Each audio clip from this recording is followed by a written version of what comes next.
আজকের title thumbnail দেখে নিশ্চয়ই বুঝতে পেরেছো ভিডিওটা কতটা ইন্টারেস্টিং হতে চলেছে। চলো আজকে তোমাদের সাথে সকাল থেকে রাত পর্যন্ত শেয়ার করি এই চ্যালেঞ্জটা নেওয়ার মাঝে আমার কত বড় বাধা এসেছে, তারপরও চ্যালেঞ্জটা কমপ্লিট করতে পেরেছে কিনা।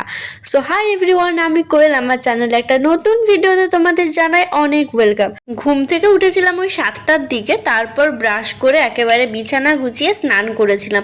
আমি আগের দিনই টু ডু লিস্টটা বানিয়ে রেখেছিলাম যাতে আজকে টু ডু লিস্ট বানানোর পেছনে আমাকে কোনো সময় দিতে না হয়।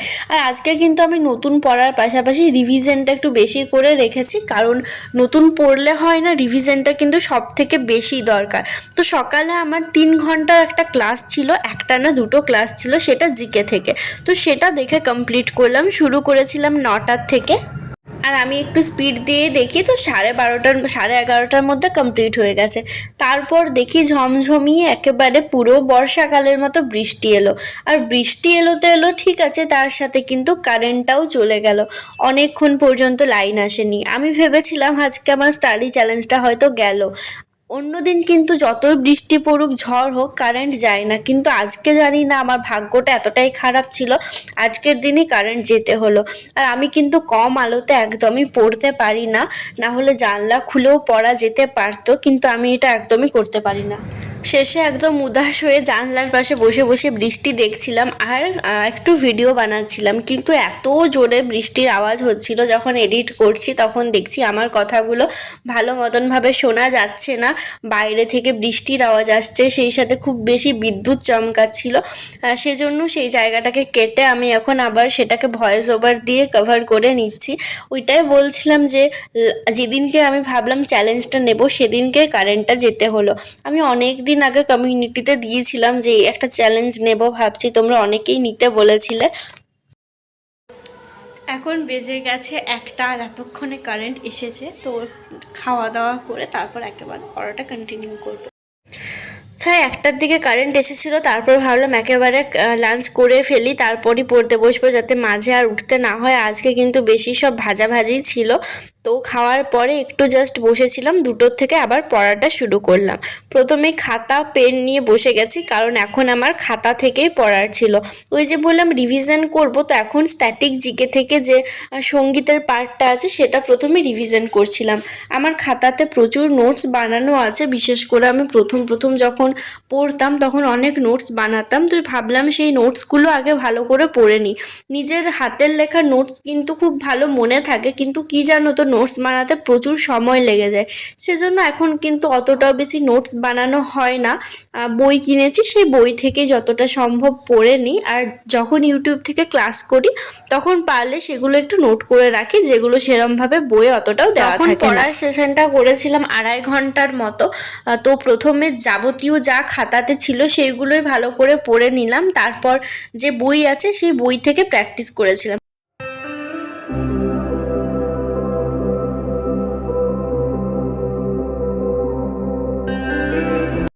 1 ঘন্টা পড়ার পর একটু 5 মিনিটের ব্রেক নিয়েছিলাম। ব্রেকে কিন্তু কিছুই করিনি, নর্মাল শুধু জানলার ধারে একটু বসেছিলাম। আসলে কন্টিনিউ 2 ঘন্টা 3 ঘন্টা পড়লে মাথাতে প্রচুর বেশি প্রেশার আসে। আর কয়েকদিন থেকে আমার এমনিতেই কিছু কারণে আমি একটু টেনশনে আছি, তো সেজন্য ঠিক মতো করে কিন্তু আগে পড়াও হয়নি। অনেক দিন পরই কিন্তু আজকে এতটা টাইম ধরে পড়লাম বলতে পারো।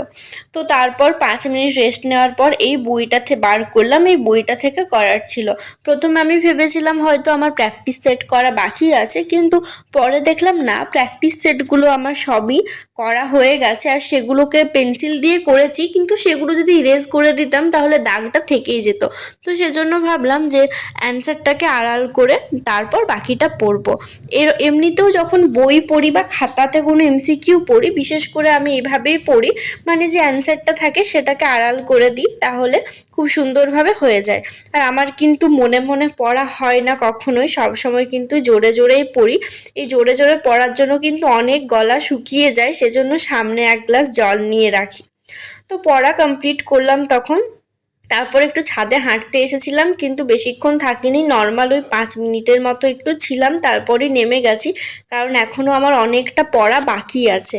4টার সময় উঠেছিলাম, যেহেতু আজকে বৃষ্টি হয়েছে সেজন্য কিন্তু রোদ ছিল না। অন্যদিন কিন্তু 4টার সময় প্রচুর রোদ থাকে। তো নামার পর একটু চা খেয়েছিলাম যাতে ঘুম ঘুম না পায়, কারণ দুপুর টাইমটাতে আমার একটু ঘুম ঘুমই পায়। তারপর যেটা করার ছিল সেটা হচ্ছে ইংরাজি থেকেই কিন্তু মেন আজকে অনেকটা বেশি টু ডু লিস্টে রেখেছিলাম, তো দেখি কতটা কি কমপ্লিট করতে পারি। আজকে সকাল থেকে ইংরাজি পড়িনি, অন্যদিন আমি নর্মাল যখন পড়ি সবার আগে কিন্তু ইংরাজিটা দিয়ে স্টার্ট করি। ইংরাজিতে কিন্তু আজকে নতুন কিছুই করিনি, শুধুমাত্র প্র্যাকটিস করেছিলাম, মানে যেগুলো আমার বাকি ছিল, বইটা এখন অনেকটা বাকি, আমি অর্ধেকটাও করে কমপ্লিট করতে পারিনি, তো সেগুলোই করে নিচ্ছিলাম। আর প্রথমে করতে অনেকটা সময় লেগেছিল, পুরোটা একসাথেই মিলিয়েছিলাম, প্রথমে মেলাইনি, না হলে সময়টা আরও অনেকটা বেশি লেগে যেত। ইংরাজিটা শুরু করেছিলাম 7:30 থেকে, সরি সাড়ে 4টা থেকে, আর বেজে গেছিলো 7:30। তো তারপরে খাবার খেয়েছিলাম, আজকে একটু ঝালমুড়ি বানিয়ে খেয়েছিলাম। ইংরাজিটা করতে অতটা সময় লেগে গেল কারণ অনেক কিছু করার ছিল ইংরাজি থেকে, পরে আবার সেগুলোকে মেলাতে হলো, সেজন্যই কিন্তু বলতে গেলে সময়টা একটু বেশি লাগলো। আজকে কিন্তু ইংরাজিতে ভোকাব করিনি। চলো তোমাদের সাথে টু ডু লিস্টটা একবার শেয়ার করি, সেই সাথে আমি নিজেও মার্ক করে রাখলাম কোনগুলো হয়েছে। তো দেখেই নাও কী কী টু ডু লিস্টটা আছে আর কী কী বাকি আছে। তো এরপর করার আছে রিজনিং আর হিস্ট্রি। রিজনিং থেকে করব নাম্বার, ক্লাস আছে সেই সাথে রিভিশন করব। হিস্ট্রি কিন্তু মডার্ন হিস্ট্রি পুরোটা রিভিশন দেব, খাতা বই ক্লাস সব কিছু মিলিয়ে। তো শুরু করলাম প্রথমে রিজনিং দিয়ে। প্রথমে খাতা, স্কেল, পেন আর সেই সাথে আমার ইয়ারবাডস, এই 4টা জিনিস নিয়ে বসে গেছি, যেগুলো করতে মানে ক্লাস করলে প্রয়োজন পড়ে। তারপর আর কিছু তোলা হয়নি, কারণ আমার কাছে এখন এই একটা ফোনই আছে, তো সেজন্য ক্লাস করার সময় না কোনো ভিডিও তুলতে পারি না। তারপর পড়তে বসেছিলাম 8টা থেকে, আর 8টা থেকে 10:30 পর্যন্ত পড়েছিলাম, তারপর লাঞ্চ করেছিলাম। তো টোটাল আমার কিন্তু সারাদিনে প্রায় 10 ঘন্টা কমপ্লিট হয়ে গেছে। তো এখন বাজছে 11টা, 10:30টার সময় খাওয়া কমপ্লিট করলাম, একটু রেস্ট নিয়েছিলাম। এখন বাকি আছে মডার্ন হিস্ট্রি থেকে রিভিশন। তো ভাবছি পারমার স্যারের একটা ক্লাস আছে মডার্ন হিস্ট্রির 1 শটের, প্রায় 4 ঘন্টার ক্লাস, তো সেটা দেখে কমপ্লিট করব। তারপর যদি জাগতে পারি তাহলে এমনিতে ওটা করতে অনেকটা দেরি হয়ে যাবে, তো বাট যদি জাগতে পারি তাহলে তখন খাতাতে কিছু লেখা আছে জাস্ট 5 পাতার মতো, সেটা পড়ে নেব। তো চলো দেখা যাক ক্লাসটা কন্টিনিউ করতে পারি কি না, বা আবার পরে কিছু করতে পারি কি না। ক্লাস করার জন্য কোনো খাতা রাখিনি, নর্মাল বইটা সামনে রেখেছিলাম যাতে শোনার সাথে সাথে বইয়ের লাইনগুলো মেলাতেও পারি। যদিও ওটা পুরোটা হিন্দিতে বলবে আর ইংরেজিতেই ডিপিডিটা থাকে, বাট আমার কাছে বাংলা বই আছে। তো এখন বেজে গেছে 3:45, আর ফাইনালি পড়া কমপ্লিট হয়ে গেছে। লাস্টে জিকেটা করতে অনেক সময় লেগে গেল। খাতাতে থেকে যেটা ছিল সেটা সবগুলো পড়তে পারিনি, কারণ এনার্জি একদমই আর লাগছিল না, অনেকক্ষণ পর্যন্ত জেগে আছি, দুপুরেও আজকে ঘুমাইনি। তো অনেক দিন পর আবার প্রায় 4টা পর্যন্ত জাগলাম। এরপরও আরেকটু কাজ আছে 1 ঘন্টার মতো, কারণ আমাকে ভিডিও এডিটিং করতে হবে।